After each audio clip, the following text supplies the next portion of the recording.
नमस्कार। मेरा नाम भाऊ तोरसेकर। आप देख रहे हैं प्रतिवाद।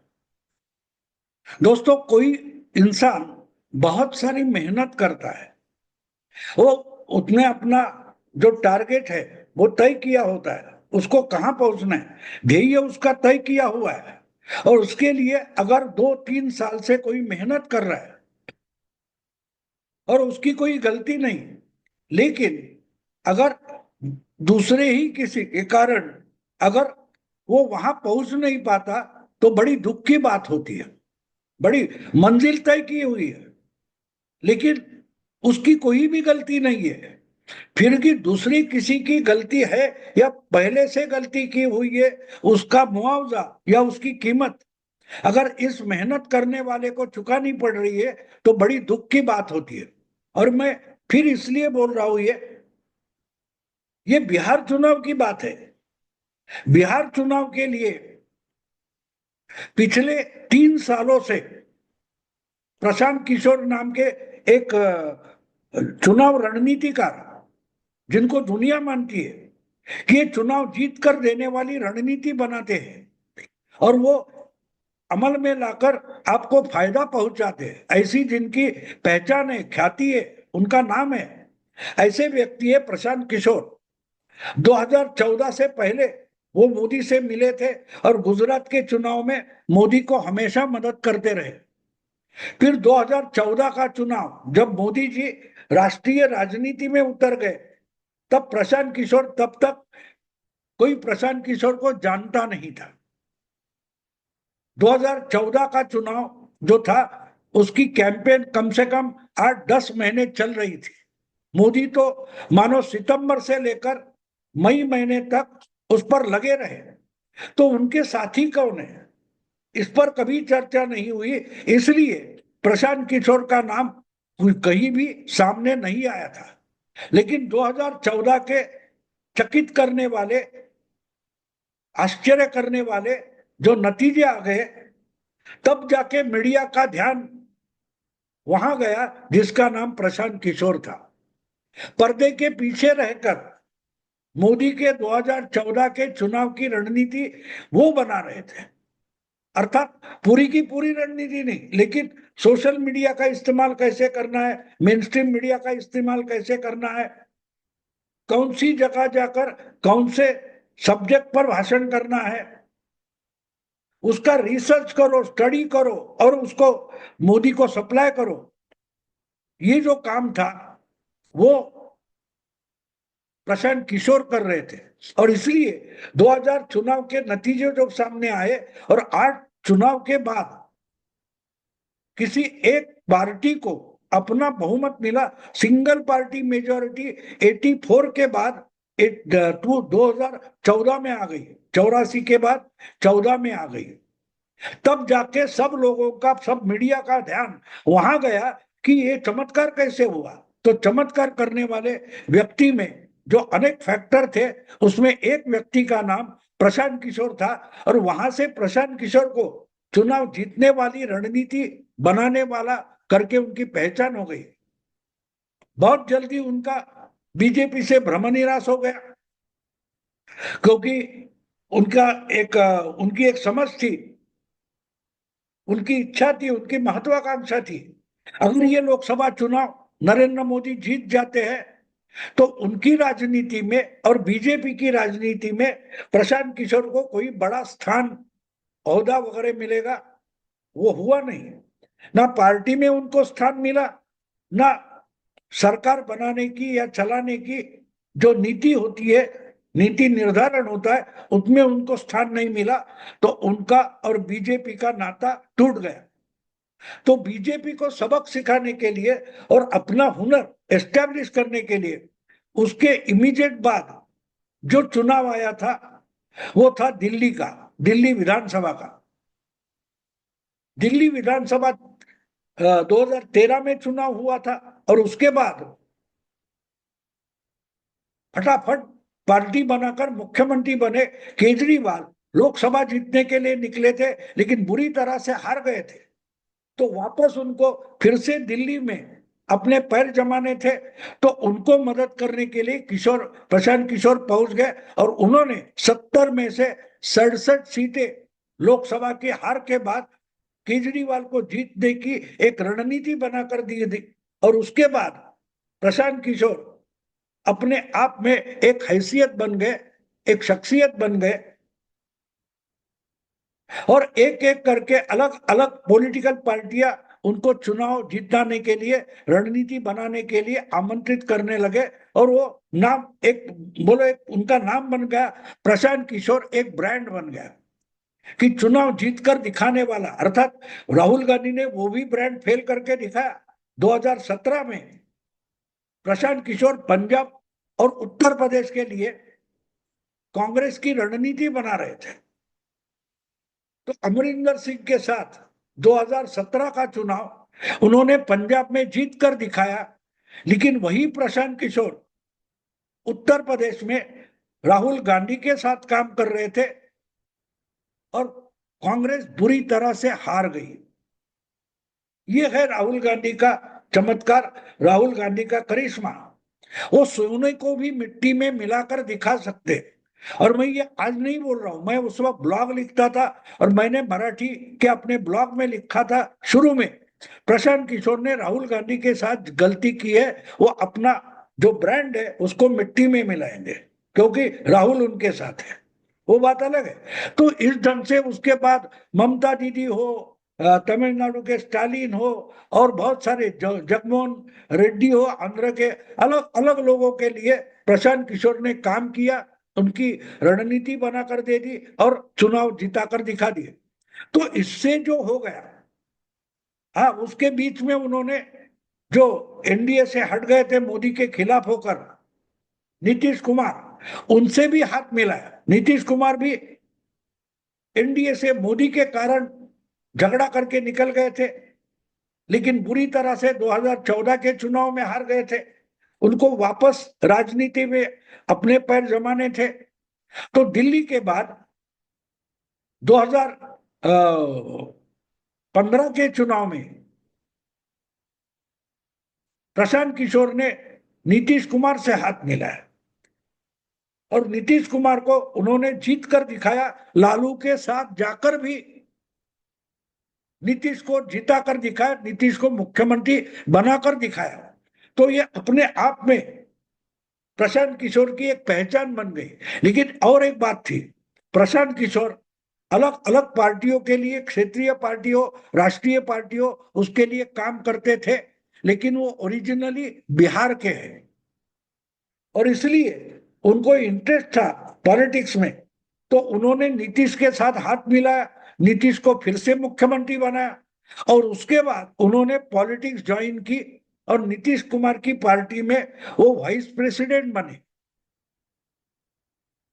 जनता दल यूनाइटेड में उपाध्यक्ष बनकर प्रशांत किशोर ज्वाइन हुए थे, लेकिन वो अपनी भी रणनीति राजनीति में परावर्तित करना चाहते थे और इसलिए जदयू की जो पॉलिसीज थी उस पर वो कुछ करने लगे और वहां से नीतीश कुमार और प्रशांत किशोर इनमें झगड़ा शुरू हो गया। एक दिन उन्होंने पार्टी छोड़ दी और नीतीश कुमार ने उनको पार्टी से निकल बाहर किया। उसके बाद कम से कम पिछले 3 साल से, मुझे लगता 3 साल से उन्होंने तय किया, 3 साल पहले, 4 साल पहले, कि वो बिहार को एक नया संपन्न राज्य बनाकर दिखाएंगे और इसलिए अलग से पार्टी बनाएंगे। जो पार्टी आज तक चलने वाली जो पार्टियां है, राजनीतिक दल है, उनकी तरह से नहीं चलेगी।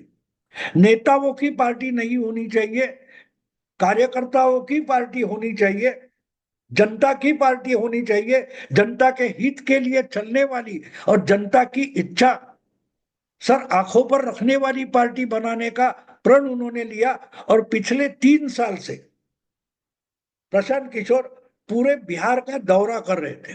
राहुल गांधी की पदयात्रा पदयात्रा बहुत चिल्लाया जाता है, लेकिन राहुल गांधी तो कार से, गाड़ी से घूमते हैं, थोड़ा बहुत चल लेते हैं, लेकिन प्रशांत किशोर ने सीरियसली पदयात्रा की और 3 साल से वो लगे रहे। एक गांव से दूसरे गांव चलते जाना, उस गांव में मुक्काम करना, वहां रुकना, गांव वालों से बात करना, उनकी समस्याएं समझ लेना, उनके साथ सवाल जवाब करना, उनकी अपेक्षाएं पूछना, इस ढंग से पिछले 3 साल से जन सुराज नाम की एक संगठन और पार्टी आहिस्ते आहिस्ते जुड़ जाने वाले जो जवान थे उनको लेकर प्रशांत किशोर ने ये जन सुराज नाम का संगठन और अब उसको पार्टी बोलते, पार्टी बनाई। अब वो पार्टी अब बिहार के चुनाव में उतरी है। उन्होंने लोकसभा चुनाव में हिस्सा नहीं लिया, पूछा गया, बार बार लोग पूछते थे, उन्होंने कहा कि हम अब इस चुनाव में नहीं उतरेंगे। हाँ, एक बात है, एक बात है, बीच में कुछ उपचुनाव हुए, उसमें उन्होंने अपने कैंडिडेट उतारे थे, चुनकर तो एक भी नहीं आया, लेकिन उनको भी कुछ वोट मिले हैं। लेकिन उपचुनाव के वोट और जनरल इलेक्शन के, सार्वत्रिक चुनाव के वोट जो होते हैं उसमें जमीन आसमान का फर्क होता है। जब उपचुनाव होता है तो उपचुनाव में वोटर को एक एमएलए, एक एमपी चुनना होता है, लेकिन जब जनरल इलेक्शन होता है यानी पूरी विधानसभा के लिए या पूरी लोकसभा के लिए चुनाव होता है, उस वक्त वोटर की मेंटेलिटी अलग होती है।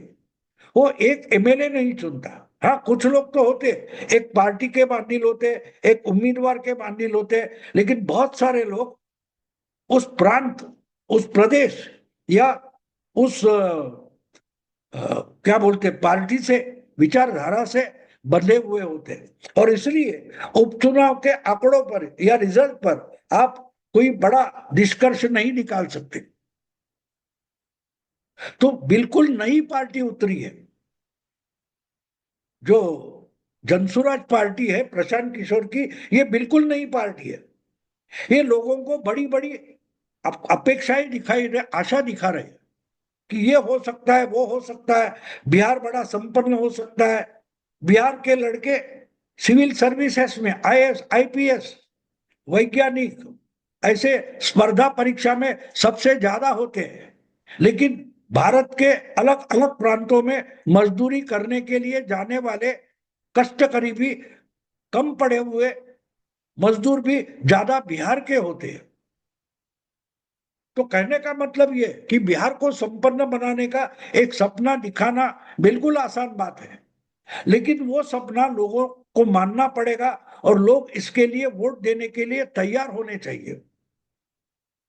यही प्रयोग 10-12 साल पहले दिल्ली में केजरीवाल ने किया था।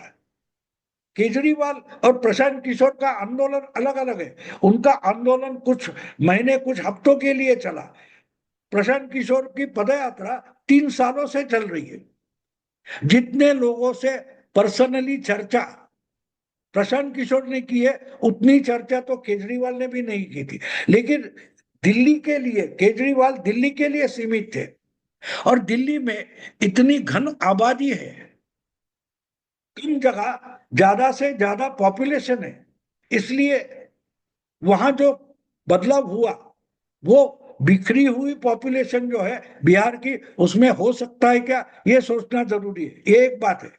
दूसरी बात यह है कि जो बदलाव जनसुराज दिखाना चाहता है, वही बदलाव के लिए दिल्ली की जनता ने केजरीवाल को वोट दिया था। सब चोर है, सब पार्टियां चोर है, सब नेता चोर है, ये सब मिले हुए हैं, सब मिलाकर लोगों को लूट रहे हैं। एक दूसरे का झगड़ा मित्र पॉलिटिकल पार्टीज दिखाने के लिए करती है, बाकी जनता को लूटने में एक दूसरे से हाथ मिलाकर काम करते हैं। यही तो केजरीवाल का आरोप था। सवाल ये उठता है कि उसके बाद केजरीवाल पर लोगों ने भरोसा दिखाया। 2013, 2015 और 2020 तीन चुनाव में दिल्ली की जनता ने केजरीवाल पर भरोसा दिखाया था, इसलिए भर भर के वोट दिए थे।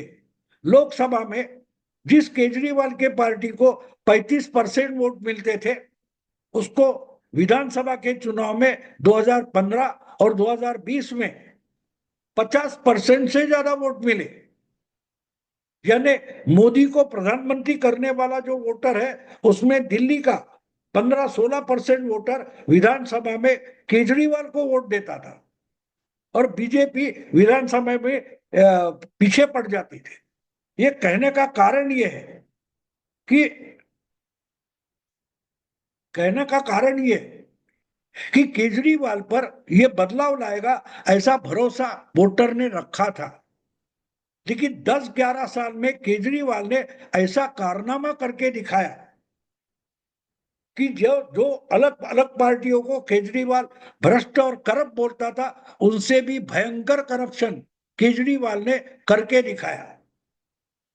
50-60-70 सालों में बाकी पार्टियों ने जनता को जितना नहीं लूटा, उससे 2 गुना 3 गुना 4 गुना केजरीवाल ने 10 साल में लूट कर दिखाया, और खुलेआम लूट की, बेशर्मी से लूट की। और इतनी लूट होने के बाद उनको जब गिरफ्तार किए गए, फिर भी वो बोलते कि हम सबसे कट्टर ईमानदार है। यानी इतनी बेशर्मी दुनिया में किसी ने कहीं भी नहीं देखी थी। उतनी बेशर्मी केजरीवाल ने करके दिखाई है। लेकिन वो केजरीवाल दिल्ली वालों को, आम वोटर को, आम जनता को एक सपना दिखाकर पॉलिटिक्स में आए थे, राजनीति में आए थे, सत्ता में आए थे। तो जो सपना टूट गया लोगों को, अभी तो दिखता है कि लोकसभा के बाद विधानसभा में भी केजरीवाल को वो वोट मिले नहीं। क्यों नहीं मिले? क्यों नहीं मिले? क्योंकि लोगों का सपना टूट गया। और उससे भी बुरी बात अगर कोई कोई होगी, तो मैं मानता हूं कि केजरीवाल ने दिल्ली वालों का स्वप्न भंग नहीं किया है। दिल्ली वालों ने पूरे देश भर के सामान्य लोग हैं, गरीब लोग हैं, उनका आंदोलन पर से भरोसा उठा दिया है। जो भी कोई खुद को ईमानदार बोलता है, ऐसे इंसान को शक की नजर से देखना जनता के लिए जरूरी हो गया, क्योंकि उनके सामने केजरीवाल जैसा एग्जाम्पल है। कोई भी खुद को ईमानदार बोलता है, बदलाव की, परिवर्तन की, राजनीति की बात करता है, तो लोगों को लगता है ये नया केजरीवाल तो नहीं है। मुझे वो पुराने फिल्म का एक गाना याद आता है, शायद हकीकत फिल्म का गाना था। जरा सी आहट होती है तो दिल कहता है कहीं वो तो नहीं। गाना अलग आशय का है, लेकिन लाइन देखो, जरा सी आहट होती है तो दिल कहता है कहीं ये वो तो नहीं। यानी जनसुराज के लिए 3 सालों से पदयात्रा करने के बावजूद, और उन पर कोई आरोप नहीं लगा सकता, इतना अच्छा चारित्र्य होने के बावजूद, आज जनसुराज्य पार्टी और प्रशांत किशोर के सामने सबसे बड़ी समस्या अगर कोई है तो उसका नाम केजरीवाल है। जो बातें केजरीवाल बताते थे, बिल्कुल वैसी ही बातें अगर आज बिहार की जनता के सामने प्रशांत किशोर रख रहे, तो लोगों के मन में शक तो आएगा। अब देखिए, प्रशांत किशोर तो बोलते कि मुझे क्या कम था, मैं तो करोड़ों रुपए चुनाव की रणनीति बेचकर कमा सकता हूं, कमाता था। बिल्कुल यही बात केजरीवाल भी बोलते थे। केजरीवाल क्या कहते थे? मैं तो आईआरएस था, यूपीएससी की एग्जाम देकर मैं इनकम टैक्स कमिश्नर बना था। इनकम टैक्स का बड़ा अफसर होकर मैं 20 करोड़ खा लेता, अपोजिशन को 5 करोड़ देता, सत्ता वालों को 5 करोड़ देता, 10 करोड़ मेरे लिए रखता, लेकिन मुझे करप्शन नहीं करना था। इसलिए ये अच्छी बड़ी नौकरी छोड़कर मैं राजनीति में आया हूं, क्योंकि मुझे करप्शन निपट कर खत्म करना है। तो दोनों की सिचुएशन एक ही है। दोनों करप्शन निपटने के लिए, विकास के लिए बोल रहे हैं, जनता को सपना दिखा रहे हैं। लेकिन केजरीवाल का एक बहुत गलत उदाहरण आपके सामने है। और आज प्रशांत किशोर के बारे में शक की कोई गुंजाइश भी नहीं है, फिर भी मन में वो सवाल आता है कहीं ये वो तो नहीं, कहीं इसको वोट देंगे। और कल ये केजरीवाल साबित हुआ तो दोस्तों, बात 3 साल की पदयात्रा के बाद बेचारे प्रशांत किशोर के सामने अचानक से केजरीवाल एक बड़ी समस्या बनकर खड़ा हुआ है। देखते हैं आगे क्या होता है। मैं रुकता हूं। अगर वीडियो पसंद आए तो लाइक कीजिए, शेयर कीजिए और प्रतिवाद को सब्सक्राइब कीजिए। नमस्कार।